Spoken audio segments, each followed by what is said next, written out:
ഒരു പത്രസമ്മേളനം നടത്തുമ്പോൾ ആ പത്രസമ്മേളനത്തിൽ എന്തൊക്കെ ചോദ്യങ്ങളാണ് ഉയരുന്നത് എന്ന് മുൻകൂർ ധാരണ അത് നടത്തുന്ന ആൾക്കുണ്ടാവണം. അത് സംബന്ധിച്ച ബ്രീഫിംഗ് അദ്ദേഹത്തിന് കിട്ടുകയും ചെയ്തിരിക്കണം. ഇപ്പോൾ ഉദാഹരണത്തിന്, ഈ നിയമത്തിന് മുൻകാല പ്രാബല്യമുണ്ടോ എന്നൊരു ചോദ്യം ഉയരാം. അപ്പോൾ അങ്ങനെ ഉയരുമ്പോൾ എന്താണ് പറയേണ്ടത് എന്നുള്ളതിനെ പറ്റിയൊക്കെ ധാരണകൾ ഉണ്ടാവണം.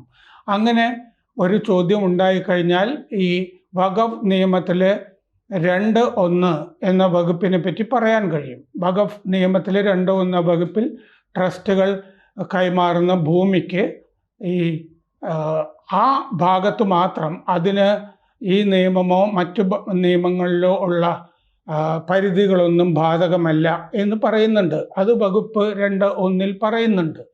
അപ്പോൾ ഒരു ട്രസ്റ്റാണ് മുൻപത്തെ ഭൂവുടമകൾക്ക് ഇത് കൈമാറിയത്. അതുകൊണ്ട് മുൻപത്തെ മത്സ്യത്തൊഴിലാളികൾക്ക് രക്ഷ കിട്ടും എന്നുള്ളത് ഉറപ്പായിരുന്നു.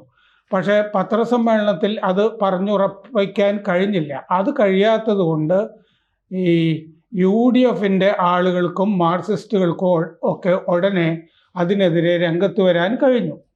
അവർ ഞങ്ങൾ ഇത് നടപ്പാകില്ല എന്ന് പറഞ്ഞതല്ലേ, ഈ നിയമം വന്നതുകൊണ്ട് മുനമ്പത്ത് ഒന്നും സംരക്ഷിക്കപ്പെടുകയില്ല എന്ന് ഞങ്ങൾ പറഞ്ഞതല്ലേ എന്ന് പറഞ്ഞ് അവിടുത്തെ പാവപ്പെട്ട മത്സ്യത്തൊഴിലാളികളെ സംശയനിഴലിൽ ആഴ്ത്തുകയാണ് ചെയ്തത്.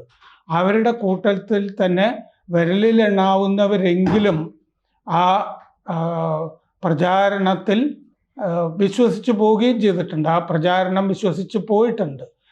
കൂടുതൽ വാർത്തകളും വിശേഷങ്ങളും നിങ്ങളിലേക്ക് എത്താൻ ABC മലയാളം സബ്സ്ക്രൈബ് ചെയ്യുക, ബെൽ ബട്ടണും അമർത്തുക.